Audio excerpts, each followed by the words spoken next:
Howdy folks, welcome back to Mingles with Jingles. I have absolutely no idea what number episode this is. I'm sure I'll go away and find out in time to add a title to this video, but I've been doing these for a while now, and they still seem popular. I don't know what's wrong with you all, but I'll keep doing them as long as there seems to be a demand for them. I thought I'd kick off this week's Mingles with Jingles with a look behind the scenes, as it were. This is my YouTube analytics screen. I don't really look at this page that often, but it makes for some bloody interesting reading. This is the analysis of the last 30 days of my YouTube channel, and some of the numbers are just mind-boggling. Look at that.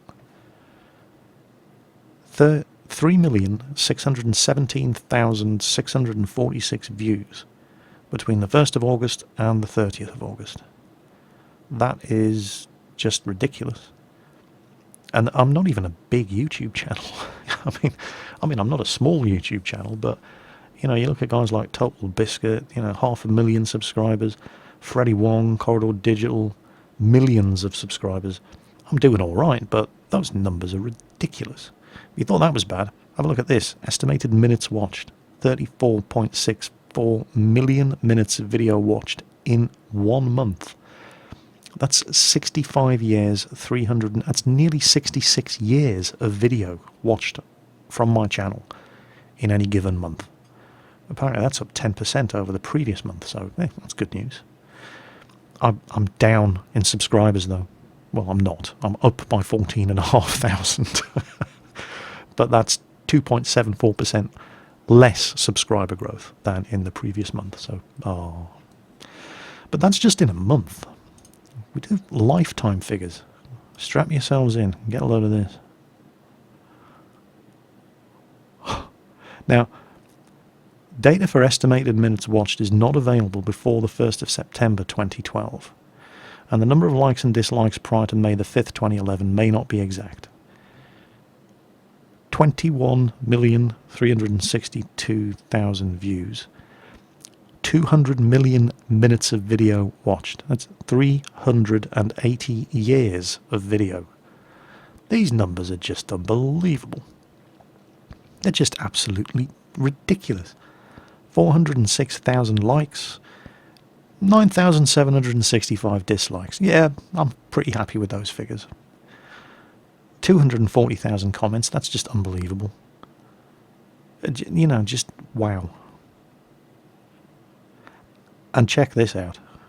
Now, when I'm talking about things like likes and dislikes, these engagement reports,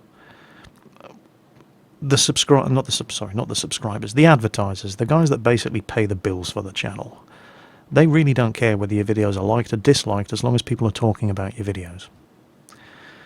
And so for that reason, I really don't care whether people like or dislike the videos, as long as people are clicking the like or dislike button. It's all fine to me. Obviously, I prefer to be liked than disliked, but I'm not going to change what I do all the way I do it just to farm more likes.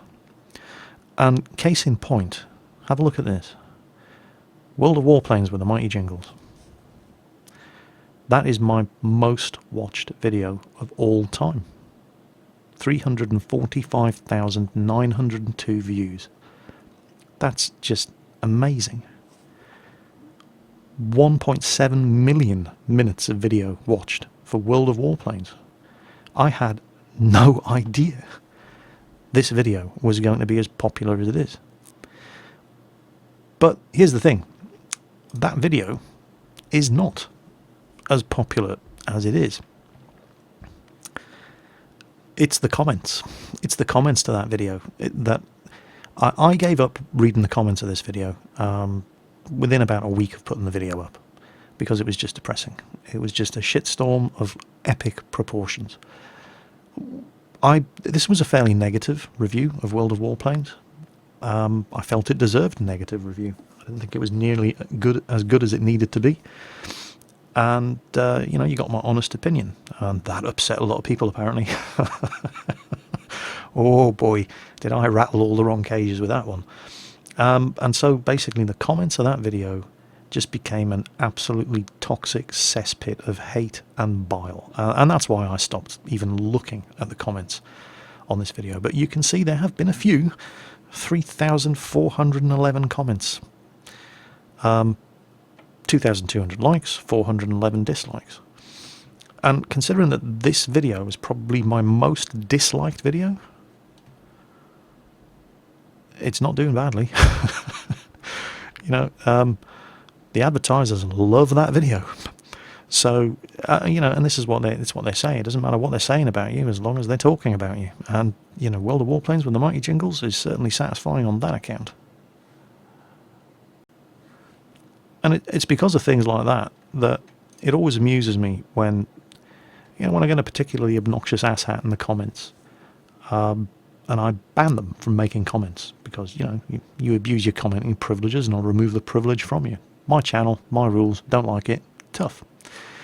And then they go ahead and make another account in order to come back and spam every video I put up with dislikes. I don't care. Go ahead and do it. You've just made a fresh, unique YouTube account that is coming to my channel. I don't care whether you're hitting the dislike button or the like button. You're adding to the viewer engagement figures. My advertisers love people like you, so by all means, you know, keep doing it. And I'll keep trolling you just as hard. So, you know, yeah, there's that. Now, and this, again, this is really interesting, and I really should look at these figures more often. Likes and dislikes over the lifetime of the channel. 406,000 likes, nearly 10,000 dislikes. Yeah, I'm pretty happy with that ratio. Moving on down, Tankfest 2013 is the most liked video ever, and I probably shouldn't be too surprised about that, but I was, because it's not a gaming video. And again, scroll on down, we'll see that Airsoft with the Mighty Jingles has made it into the top 10 most liked videos. And it's just gratifying to know that I'm not going to stop doing museum visits. I'm not going to stop doing Airsoft videos. I put what I like doing on my channel. If you guys don't like it, there's plenty of other YouTube channels out there. But it's very gratifying to know that, I don't know, I just seem to be clicking with the audience that I have, in that by some stroke of luck, I happen to like all the same sort of things that you guys seem to like, which is great because it means I don't have to worry. I can keep just putting up the stuff that I like doing, and you guys all seem to like it too, so that's fantastic news. Channel demographics, there you go. Hasn't really changed much. The USA, still top demographic, followed by the UK and Germany. Canada, Netherlands, Australia, Sweden, Poland, Finland and Romania. I seem to be surprisingly popular in Romania for reasons that just elude me. At the Wargaming community meet in Bournemouth earlier this year, there were a whole bunch of guys who'd come all the way over from Romania for the meet and to go to the Tank Museum. Great bunch of fellas. Very, very friendly, very excited to see me. Which was my first real, you know, public piece of exposure. I'd never really gone out before as Jingles to any organised World of Tanks or War Thunder thing or anything, so that was really, really good. A High Flyer 15 was there as well apparently, but I didn't recognise him, and I never managed to speak to him, so that was a shame. Would have liked to have, you know, said hello to him in person, but sadly we missed each other. Ages? Yeah, I'll take this with a bit of a pinch of salt. The last time I looked at the demographics, it was pointed out to me that a lot of the time people give a fake age on YouTube when they register their account so that they don't get blocked from any content, and that kind of makes sense. But if you're going to give a fake age, surely it would be 18 to 24 rather than 45 to 54 or 35 to 44. So I think these figures, the main demographic is gamers of a more mature outlook. I think that's probably accurate. Female? Yeah, anybody's guess. I don't know. I'm just amazed that there are any girls at all that come to the channel, but I'm very glad that they do. You know, tanks and aircraft. The demographics are probably accurate. 6% seems about right.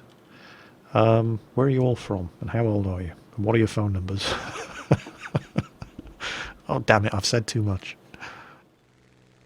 Anyway, on with the questions. One question that I am constantly being asked is, Jingles, what do you think the ground combat is going to be like in War Thunder when it comes out? Do you think it's going to be any better than World of Tanks? I don't think it's going to be anything like the ground combat in World of Tanks. I'm sure it's going to be good, but I don't think it's going to be... I think it's going to even slightly resemble what you see in World of Tanks, and I think that's a good thing. Now, before I go any further, I need to say, right here and right now, that this is just me guessing, okay? This is pure speculation on my behalf. Because I don't want you running all over the internet saying, oh my god, Jingle said War Thunder ground combat's going to be like this. And no, I'm not saying that at all. This is what I think Gaijin's take on armoured ground combat is going to be like in War Thunder. I think Gaijin would be stupid to try to beat World of Tanks at its own game. And I don't think that they could bring anything sufficiently new to the table to try to do an arcade tank game like World of Tanks, when there is already a massively popular arcade tank game out there. It's called World of Tanks. Why try to beat World of Tanks at being World of Tanks? Instead, do something that you're good at, that's different from World of Tanks. And so what I think Gaijin are going to go for is the less arcadey, while still having some arcade elements, but a slightly more realistic version of ground combat. I mean, if you just look at the difference between historical battle War Thunder, which still isn't a proper simulation, as all the sim nuts will tell you, as they keep telling me, but is a lot more realistic than World of Warplanes, for example, which is a definite arcade flight sim, and I hesitate to even use the word sim.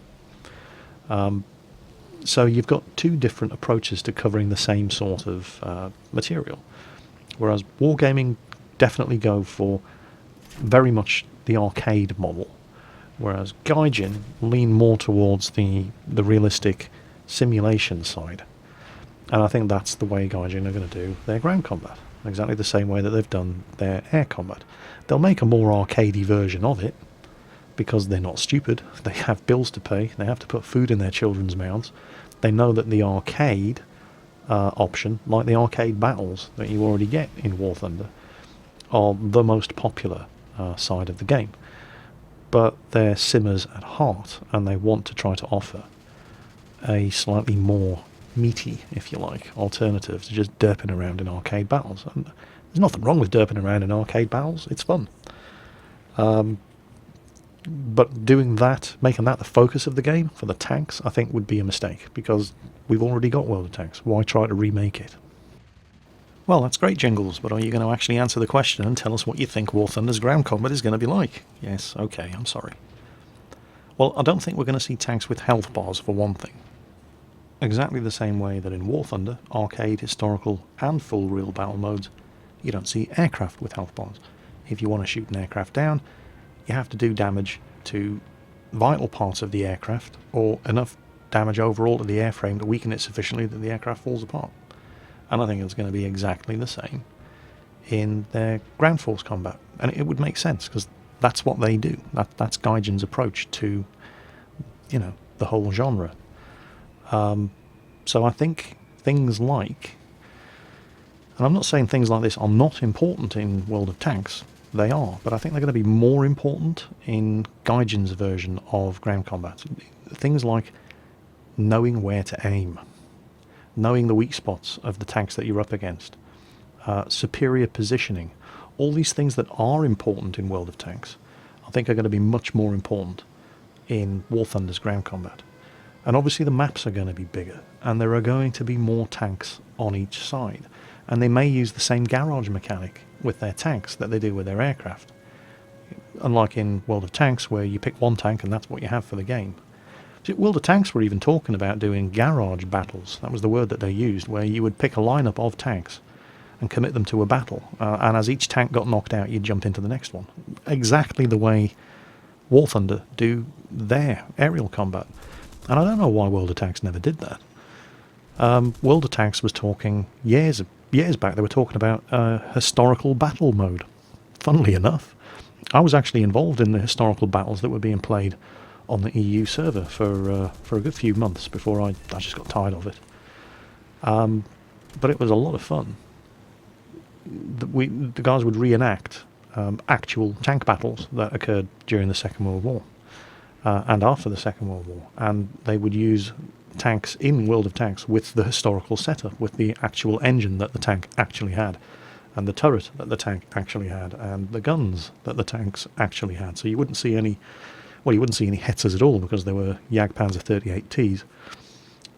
But you certainly wouldn't see a Hetzer with a 105mm gun because they never mounted the 105mm gun. I can appreciate why World of Tanks never went ahead and did it, because the balancing would have been horrendous. And I'm sure the balancing is going to be horrendous for Gaijin as well, but I'm pretty sure Gaijin are going to have a go at it. So yeah, I am very, very excited about the prospect of ground combat in War Thunder. Do I think it's going to replace World of Tanks? No. I'm pretty sure I'll play both, because, well, one, I've invested so much in World of Tanks. Two, I enjoy World of Tanks. And three, I don't think War Thunder's ground combat is going to be anything like World of Tanks. I think it's going to be a completely different style of game. I certainly hope so. It's more stuff for me to enjoy. Next question, and it's kind of related, is from Lord Adjourn, and he wants to know, what do you think of the critical hit system in War Thunder? Do you think it's too easy to get your pilot killed? No, I think it's exactly right. And I think this, a lot of people criticise World of Warplanes for having health bars on aircraft. And here's the thing. The fact that you're not restricted to flying out just one aircraft in War Thunder, I think, is exactly right in a game where you can get your pilot taken out instantly and lose your aircraft as a result. And, if you're flying an aircraft that doesn't have an armoured cockpit, you should be able to get your pilot killed very easily. Now, and I think that's one of the advantages that a game like World of Warplanes, and I know I'm going to get some hate in the comments for saying this, but it's what I think, so I'm going to say it. I think that's one of the advantages a game like World of Warplanes has over War Thunder, because you only take one aircraft out. Now, if you had the same critical hit system in World of Warplanes, where you could take one bullet and immediately lose your aircraft, that would be disastrous, because you've only got one aircraft. So I think the fact that World of Warplanes doesn't have that mechanic and does have health bars kind of works for World of Warplanes. But because you can take multiple aircraft out in one arcade battle, and those aircraft take realistic damage, i.e. no armoured cockpit, 23mm cannon shell through the windshield, dead pilot, pick another aircraft. I think that works perfectly in War Thunder. Next question has been asked by hundreds of you, but I'm crediting it to Michael Bailey's, because he asked it in the last Mingles with Jingles, or he was the first person I noticed to ask it in the last Mingles with Jingles. And basically the question is, Jingles, are you looking forward to World of Warships when it comes out? Oh, hell yeah. Oh, I'm really looking forward to, well, both World of Warships and War Thunder's naval combat. And I think this is where we're going to see the most overlap between what Gaijin are doing and what Wargaming are doing. And also where the difference between a more arcadey approach and a more realistic approach, I think the difference between those two different styles of gameplay when it comes to warships are going to blur a little, and there's going to be a lot of overlap. Because one of the criticisms of World of Tanks is the repairing knocked out equipment mechanic, where you get your tracks blown off and then you sit around for 8 seconds and suddenly the tracks magically reappear again because of the crew's repair skill, while you're getting shot at. But it is an arcade tank game. But it is slightly ridiculous. But we don't care because it's a fun game. Now, that's exactly what happens with warships that take damage. Right? The crew run around repairing stuff. That actually happens while under fire. You've got firefighting teams, damage control teams, Engineering systems get knocked out. The engineers are running around doing bypasses, bringing online backups. This stuff all goes on.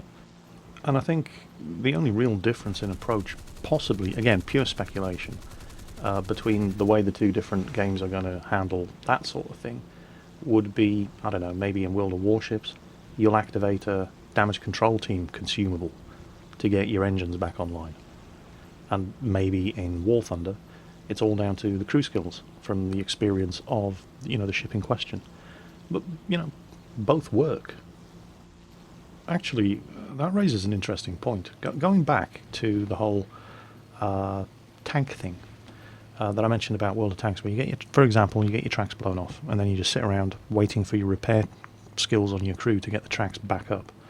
Or, you use a repair kit. Whatever. How are they going to address that in a game like War Thunder? Because I can't see, given their more historically accurate, if you like, leanings, I can't see that whole mechanic being there in War Thunder. If you're driving a Tiger and a Sherman manages to get on your flank and knock your tracks off, I would not be at all surprised if that effectively turned your Tiger tank into a pillbox for the rest of the game. Which would be fine, as long as the battle was still raging around your Tiger, but once the battle moves on, you're stuck. Realistically speaking, that Tiger would be out of the game. Until such point as your crew weren't being shot at anymore, it wouldn't be safe to get out of the tank and do repairs, and repairs would take a long time, or you'd have to wait for a recovery tractor to come up and haul you back to a vehicle collection point. I'm not suggesting they're going to model that in War Thunder's ground combat, but I certainly can't see, the use of consumable repair kits to get your tracks back up instantly. I can't see War Thunder doing that. But then again, would it matter that much if they didn't do that? Because if that Tiger does get immobilized, you've got plenty of other tanks to choose from. Try not to get the next one immobilized. So yeah, back to back to War Thunder's ground combat again in a question about World of Warships. But yeah, World of Warships, massively excited about it. I think they have a stab at making a good game out of it, purely because their experience. I mean, a tank game isn't that much different in approach from a warship game. They're both big, slow-moving, relatively speaking, heavily armoured objects, and Wargaming have proven that they can do that. So I wouldn't be at all surprised to see them have a good go at doing a game like World of Warships. I'm very excited about it. Equally excited about War Thunder's naval combat, obviously. Very interested to see how they both go about doing it, but I wouldn't at all be surprised if they ended up being a lot more similar than their tank games and their aircraft games. But again, pure speculation at this early stage of development. I guess we're just going to have to wait and see, but I'm certainly looking forward to both of them. The next thing I wanted to show you was I was going through some of the games from the replay contest today, and one thing in particular reminded me of a question that I was asked in the comment of a video ages ago, and I can't remember who asked the question, but somebody was arguing about whether or not consumables in World of Tanks were worth the expense.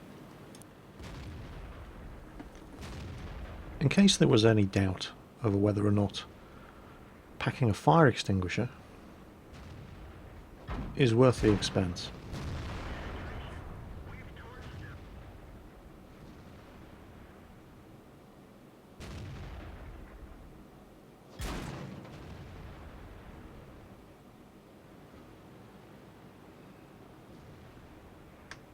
hopefully that answers your question.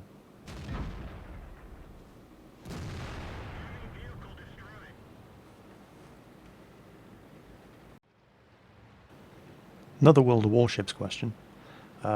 Kelshitz wants to know, and I apologise if I've mispronounced your name, what do you know of naval tactics, and what sort of tactics do you think we're going to see in World of Warships? I don't know a great deal about naval tactics. That sort of thing was kind of above my pay grade, but I do know a little. What I do know a great deal about is people who play games on the internet. And if you think you're going to see any kind of tactics in teams in either World of Warships or War Thunder's naval combat, then you must be new to the internet. And multiplayer gaming in particular. Yeah, I don't think we're going to see people steaming in line abreast and crossing the T of enemy flotillas. It's just not going to happen. It's going to be every man for himself, just the way it is in every other multiplayer game in the market. And that is going to be a challenge. I'm sure you're going to get people who form their own, I don't know, what you're going to call squadrons or guilds or clans in World of Warships. Flotillas? Fleets? Probably something along those lines. I'm sure you're going to get fleets of players who play the equivalent of tank companies, for example, in World of Tanks, who are going to use proper naval combat tactics. And I think that's going to be fantastic. But in the equivalent of random battles, I wouldn't get your hopes up. Although, you know what, to be fair to the guy who asked the question, because it is actually a very, very good question, and it got me thinking about things like the use of radar. Because half of the battle in Second World War naval combat, and even today, is finding the enemy. You know, it's a bit difficult to launch an attack on an enemy if you don't know where they are. And radar played a huge part in that, as well as obviously scout aircraft and things like that. But if you've got a ship that has a particularly good radar system, you're an invaluable scout for the rest of your team. The only problem, of course, and this is going to depend on how deeply they go into this in both games, World of Warships and War Thunder's naval combat. And it's going to depend on how big the maps are. Because it's great, you know, if you've got a radar that has a range of 25 kilometers, but if the map's only 20 kilometers, you see where I'm going with this. So, and again, numbers, details, figures, difficult to come by, but my understanding is War Thunder will have the bigger maps, even though World of Warships maps are going to be bigger than anything we've yet seen in any of their games by a massive factor. So they could still pull this off in World of Warships as well, and I think it'd be great if they did. Because, for example, your radar picket is going to be the eyes and ears of your team.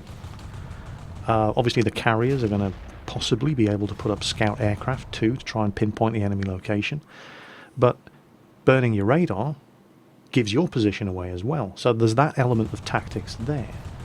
The whole electronic warfare side of things, which was in its infancy in the Second World War, but is still very much a factor. You know, you turn your radar on so you can detect the enemy, but he might be outside of your radar range. However, even if you can't pick him up, he stands a much better chance of being able to at least get a direction on where you're transmitting your radar from, if he's listening in. So it's the whole double-edged sword thing, and I think that would be a fantastic element of the whole naval combat thing, and would just make things so much more tactical. The scope for abuse, of course, is equally large. You know, you get noobs who have no idea of the importance of their radar systems, giving away the position of the entire team, for example, and that might be a factor. Maybe you've got some idiot in a destroyer blatting away on his radar at maximum power. Get the hell away from him, he's going to attract fire. You know, all that sort of thing. That might very well be a factor in the game. I don't know, but it's certainly something to think about, and I certainly hope they include that kind of level of detail. Next question. Mr. Sharkman Dan wants to know, if I could have an endless supply of anything except money, what would it be? Bacon. You can never have too much bacon, and it's a well-known fact that everything is better with bacon. Pick your favourite tank. How much better would it be if it came with bacon? I mean, the Panzer 1C is an epic little Tier 3 German light tank. But if it came with bacon, it's already 100% more epic. In fact, let's put it to the test. Now, it's a violation of the bro code for one bro to give another bro flowers. But nothing says, dude, you're my bro, like a bouquet of bacon roses. Let's try another one. I think it's generally agreed that Justin Bieber is a pox upon the face of humanity, and public crucifixion in Wembley Stadium would be too good for him. But a bacon Justin Bieber is actually borderline acceptable. Let's try one more. Diet Coke. Yuck. Any man caught drinking Diet Coke in public needs to hand in his man card immediately. However, Diet Coke with bacon is made of pure win and covered in awesome sauce. So there you go. Proven with science. Everything's better with bacon. Alright. Maybe not everything. That's all I've got time for this week, folks. As always, take care on that battlefield. Watch your six, and I'll catch you next time.